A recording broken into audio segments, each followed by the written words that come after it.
Hola y bienvenidos a esta exploración financiera. Hoy nos vamos a meter de lleno en los estados financieros consolidados intermedios de Nitratos de Chile S.A. y su filial. Vamos a mirar las cifras al 30 de junio de 2025. Ujú. Nuestra base es el documento oficial, el Nitratos Q2 2025, Estados Financieros PDF, que se publicó el 27 de agosto de 2025. Y bueno, ¿qué buscamos? Queremos ir más allá de los puros números, ¿no? Extraer las ideas clave, cómo está realmente la compañía, qué riesgos tiene enfrente y qué podemos esperar. Así que bueno, empecemos a desglosar esto. Exacto. Es que estos informes intermedios son como una foto a mitad de camino, ¿no? Son clave para ver la salud financiera de una empresa como Nitratos, sobre todo por esa estructura tan particular que tiene de holding y cómo su inversión principal, bueno, marca todo el ritmo. Perfecto. Arranquemos por donde suelen empezar estos informes. La revisión del auditor independiente. En este caso, Héctor Cabrera M. ¿Qué nos dice él? ¿Qué encontraron? A ver, lo principal es que emitieron lo que se llama una conclusión sin modificaciones, que en palabras simples es una opinión limpia, favorable. O sea, dicen que los estados financieros presentan razonablemente la situación al 30 de junio, siguiendo las normas de la CMF, la Comisión para el Mercado Financiero de Chile. Pero añadieron un punto que, bueno, hay que mirar con atención. Ah, o sea, no todo es color de rosa. Un matiz importante. ¿De qué va? Es lo que técnicamente llaman un énfasis en un asunto. Y se refiere específicamente a unos reclamos tributarios que tiene la filial Potasios de Chile S.A. Están bien detallados en la nota 21 del informe. Aunque la gerencia dice que confía en que todo saldrá bien, basándose en sus abogados, claro. Los auditores sintieron que era importante destacarlo. Ojo, esto no cambia la opinión favorable general, pero sí pone el foco en un área de incertidumbre. Entendido. Un punto para no olvidar entonces. Pasemos a la compañía en sí. La nota 1 nos cuenta que Nitratos de Chile S.A. es una sociedad anónima abierta chilena. Y su negocio principal es bastante directo: invertir. Y su inversión estrella es a través de la filial Potasios de Chile S.A., en acciones de SQM, la Sociedad Química y Minera de Chile. Correcto. Y SQM, bueno, no es una empresa cualquiera. Es un jugador global importante en fertilizantes de especialidad, yodo y, lo que es crucial hoy, litio. Nitratos funciona en esencia como un holding de inversión centrado totalmente en SQM. Un dato que lo deja claro. Al 30 de junio de 2025, Nitratos tenía solo 7 empleados permanentes. Su negocio no es operar, es tener acciones. Y hay algo nuevo, estratégico, ¿no? El 5 de junio de 2025, el directorio dijo que estaban evaluando reorganizar el grupo empresarial. Este grupo que incluye a Norte Grande, Oro Blanco, Pampa Calichera, Potasios, bueno, varias. Y la idea que suena es una fusión inversa entre Nitratos y su filial Potasios. Justamente, a la fecha del informe, el 27 de agosto, todavía estaban en eso, en gestiones preliminares. No hay nada cerrado, pero es un movimiento importante que podría cambiar la estructura del grupo. ¿Y sobre quién manda ahí? Pues el control es claro. Norte Grande S.A. tiene casi el 84% y mucho más atrás, Inversiones SQY S.P.A. con un 7,5%. Bien, vamos a los números duros. El estado de situación financiera, el balance. Comparemos junio de 2025 con diciembre de 2024. Todo en miles de dólares, MSQ, como vamos a decir de ahora en adelante. El total de activos creció un poquito, de 863,000 a 887,000 MSQ. Sí, pero fíjate que más que el total, lo interesante es ver cómo se compone por dentro. En los activos corrientes, los de corto plazo, que subieron de 29,000 a casi 36,000 MUS. Ahí vemos un cambio llamativo. El efectivo, la caja, cayó fuerte, de casi 2,000 MUS a solo 800. ¿Y qué lo compensa? Pues aparece una cuenta nueva importante. Otros activos financieros corrientes por casi 5,700 MUS. La nota 5 aclara que son, más que nada, dividendos por cobrar de sus asociadas. O sea, menos plata en mano y más por recibir. Ajá. ¿Y en los activos no corrientes, los de largo plazo? Ahí está el corazón del balance. Subieron de 833,000 a 852,000 MUs. Y la partida que domina, pero por lejos, es inversiones contabilizadas utilizando el método de la participación. Son 836,000 MUs. Esto es básicamente el valor en libros de sus acciones en SQM y Pampa Calichera. Entiendo. Una estructura de activos súper concentrada en esas dos inversiones. ¿Y cómo financian todo esto? Veamos el otro lado, pasivos y patrimonio. Bueno, el total de pasivos también subió un poco, de 345,000 a 358,000 MUs. Dentro de los pasivos corrientes, las deudas a corto plazo, que pasaron de 26,000 a 30,000 MUs. Lo principal son otros pasivos financieros corrientes por 26,000 MUs, que es deuda bancaria básicamente, y una provisión para pagar dividendos a sus propios accionistas por unos 3,800 MUs. Y la deuda a más largo plazo. Los pasivos no corrientes crecieron de 319,000 a 328,000 MUs. Y aquí hay algo muy típico de este grupo. Esta cifra es casi toda cuentas por pagar a entidades relacionadas no corrientes. Suman 328,000 MUs. La nota 6 lo dice. Son deudas principalmente con otras empresas del mismo grupo, como Pampa Calichera y Oro Blanco. O sea, se financian mucho entre ellas. Y qué interesante esa dinámica de financiamiento interno. Y para cerrar el balance, el patrimonio total subió de 517,000 a 529 millones de dólares. El patrimonio que corresponde a los dueños de Nitratos, la controladora, aumentó de 511,000 a 523 millones de dólares. En resumen, el balance nos muestra una expansión leve, sí, pero sobre todo una dependencia crítica de las inversiones en SQM y Pampa. Y esto financiado en gran parte con deuda interna del grupo y con una liquidez a corto plazo que depende de que le lleguen esos dividendos pendientes. ¿Y cómo se tradujo todo esto en los resultados del periodo? El estado de resultados muestra un giro de 180 grados si comparamos el primer semestre de 2025 con el de 2024. En 2025, Nitratos tuvo una ganancia neta de 12,620 millones de dólares. En el mismo periodo de 2024, había perdido 64,254 millones de dólares. Una pérdida fuerte. Un cambio brutal, sí. Pero ojo, si miramos solo el segundo trimestre, de abril a junio, la comparación es distinta. La ganancia de 3,844 MUSD en el Q2 de 2025 fue bastante menor a la que tuvieron en el Q2 de 2024, que fue de casi 15,000 MUSD. Ah, mira. Entonces, ¿qué explica esa diferencia tan grande en el resultado semestral completo? La explicación está casi toda en una sola línea del estado de resultados: participación en las ganancias, pérdidas de asociadas. En el primer semestre de 2025, esa línea sumó casi 19,000 MUSD al resultado. En cambio, en el mismo periodo de 2024, restó casi 55,000 MUSD. Esto es el reflejo directo de cómo les fue a SQM y Pampa Calichera en sus propios negocios. La mejora semestral viene casi toda de ahí. Clarísimo. Su suerte está totalmente atada a la de sus inversiones. ¿Algún otro cambio importante en los resultados que valga la pena mencionar? Sí, un par de cosas. También mejoró bastante el resultado por diferencias de cambio. Fue una ganancia de 1,800 MUS en 2025 contra una pérdida de 2,200 en 2024. Por otro lado, los ingresos financieros cayeron mucho, de 417 a solo 2 millones de $. Los costos financieros, en cambio, se mantuvieron parecidos, alrededor de 9,5 millones de $. Todo esto lleva una ganancia por acción básica semestral de $0,00008 en 2025, comparado con la pérdida de $0,00042 por acción en 2024. Pasemos ahora a la caja, al flujo de efectivo. ¿Cómo se movió la plata? El estado de flujos de efectivo muestra algo clave. El flujo neto de operación fue negativo en 806 MUS en los primeros 6 meses de 2025. Y esto contrasta muchísimo con un flujo positivo de más de 10,000 MUS en el mismo periodo de 2024. Y la razón de ese vuelco es fundamental para entender cómo funcionan Nitratos.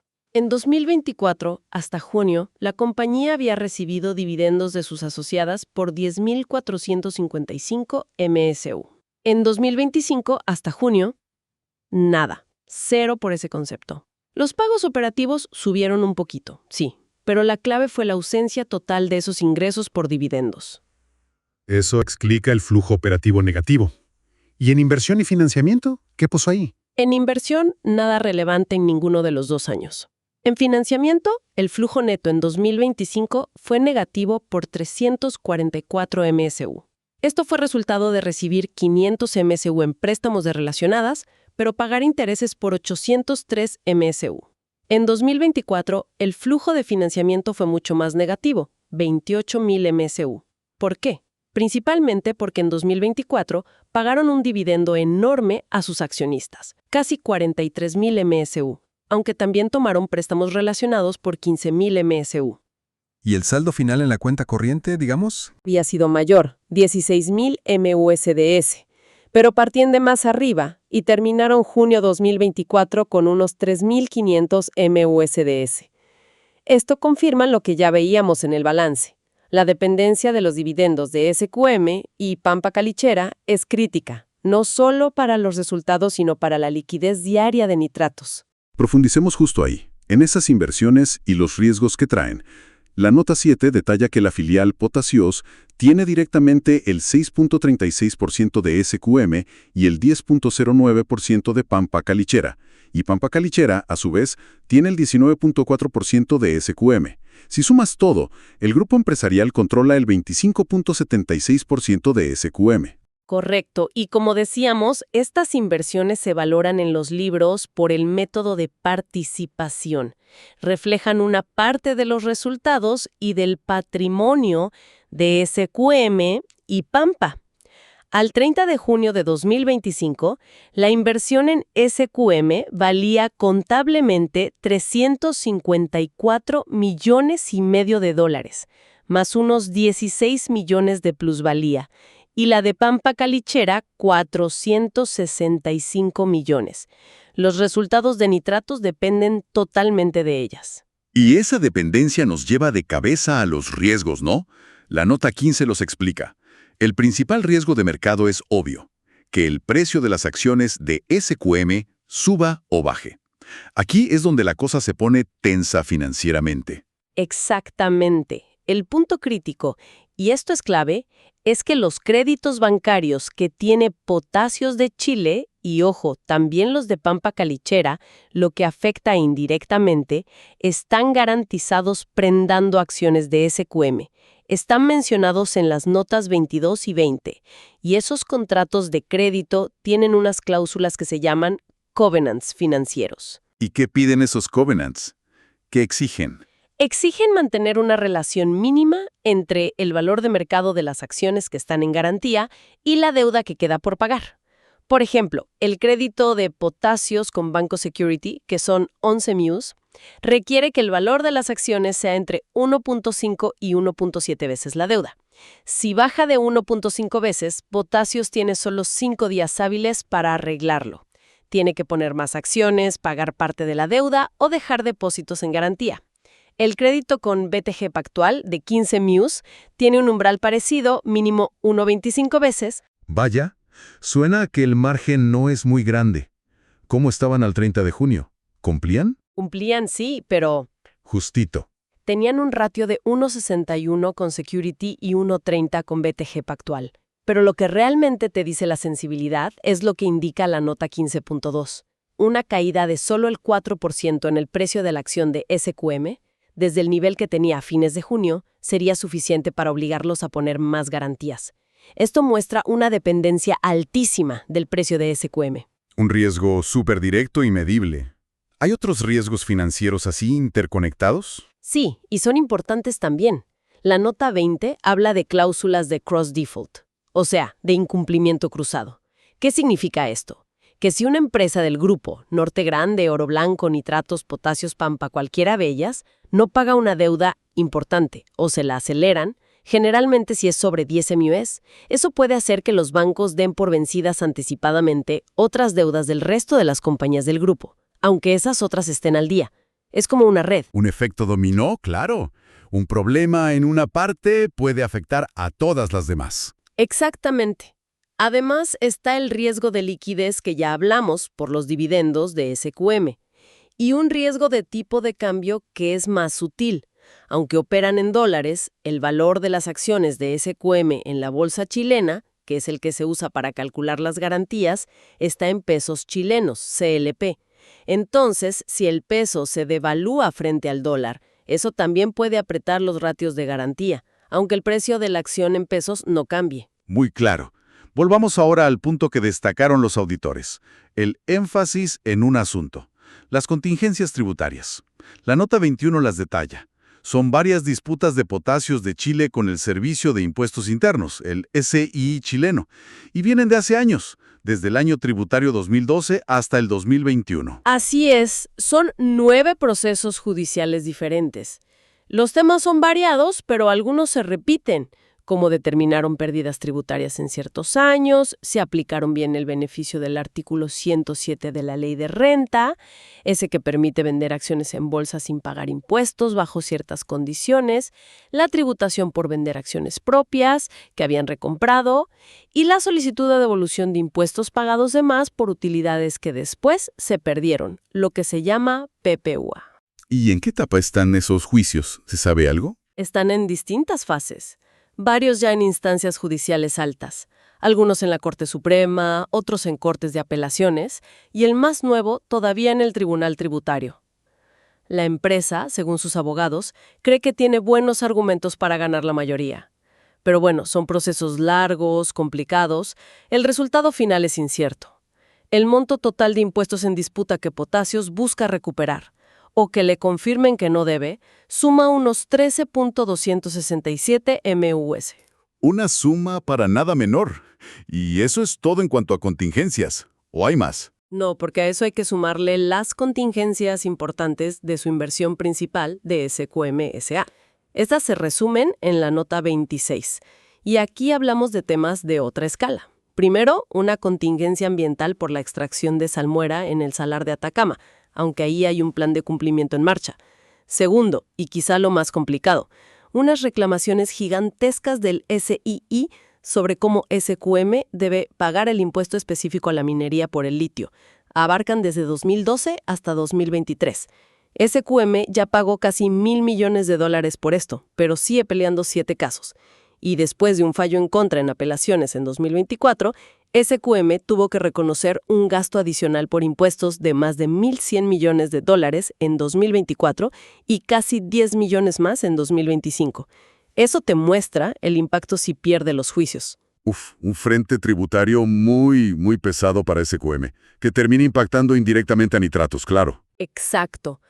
Y todavía hay más para SQM. Litigios relacionados con su nueva asociación con Codelco, específicamente una reclamación de Tianqi, otro accionista importante de SQM, que reclama contra la CMF porque no exigió una junta de accionistas para aprobar ese acuerdo. Y por último, SQM dice que está cooperando con la SEC de Estados Unidos en una investigación bajo la ley FCPA, la ley anticorrupción, sobre operaciones mineras y cumplimiento. SQM dice que su propia investigación interna no ha encontrado pagos indebidos, por ahora. Vaya panorama. Complejo en riesgos legales, tributarios, tanto los propios como los que vienen de SQM. ¿Pasó algo importante después del cierre de junio? ¿Algún hecho posterior? Y la nota 25, de hechos posteriores, menciona que en agosto de 2025, tanto Nitratos como Potasios empezaron procesos de aumento de capital. Ofrecieron nuevas acciones a los accionistas que ya estaban. Nitratos buscaba recaudar ofreciendo $17.5 millones de acciones a $0.0022 cada una. Y Potasios también ofreció nuevas acciones de sus series A y B. ¿Y esto podría tener que ver con esa fusión que mencionamos al principio? Es muy probable, sí. Estos aumentos de capital podrían ser para fortalecer las finanzas antes de esa posible reorganización, o quizás para pagar deudas o financiar algo. Habrá que ver. Bien, creo que hemos cubierto bastante. Si tuvieras que hacer un resumen rápido, la foto general de Nitratos a junio de 2025, ¿cuáles serían los titulares? Los resultados del semestre mejoraron muchísimo comparado con 2024. Sí, pero fue por la recuperación contable del valor de sus inversiones, No porque Nitratos en sí esté haciendo algo distinto operativamente, porque no opera. Sin embargo, bajo esa mejora aparente, los riesgos son muy, muy significativos. ¿Cuáles son los que más te preocupan? ¿Los que destacarías? Primero, la sensibilidad extrema al precio de las acciones de SQM, por los covenants de deuda. Ese umbral del 4% que mencionamos es... Es crítico. Segundo, esa red compleja de deudas cruzadas y garantías dentro del mismo grupo. Eso crea un riesgo sistémico interno, un efecto dominó potencial. Tercero y muy importante, la acumulación de contingencias tributarias multimillonarias, tanto las propias de Potasios como las que hereda indirectamente de SQM. Y a eso súmale los otros frentes legales y regulatorios que tiene abiertos SQM. Y todo esto mientras se habla de reestructurar el grupo y se busca plata fresca con los aumentos de capital. Exacto. Lo que es fascinante aquí es ver cómo la situación operativa, legal, tributaria de una empresa productiva como SQM genera ondas que pegan directamente en toda una cascada de sociedades holding que están por encima. La gestión de todo esto debe ser muy delicada. Cierra con una pregunta que da para pensar, ¿no? Sí, es que toda esta situación deja una pregunta clave en el aire. ¿Cómo va a ser la administración de Nitratos y de todo su grupo para navegar esta red tan intrincada de dependencias financieras? ¿Cómo van a gestionar estos riesgos legales y tributarios tan grandes? ¿Y cómo van a llevar adelante una posible reorganización corporativa? Y todo esto además en un momento en que el negocio del litio y las operaciones de SQM, incluyendo su nueva alianza con Codelco, están bajo la lupa, bajo un escrutinio público y regulatorio intensísimo en Chile y en el mundo. Una pregunta fundamental sin duda, para quienes siguen esta compañía y a este sector. Con esa reflexión entonces, cerramos nuestro análisis de los estados financieros de Nitratos de Chile S.A. al segundo trimestre de 2025. Hasta nuestra próxima exploración.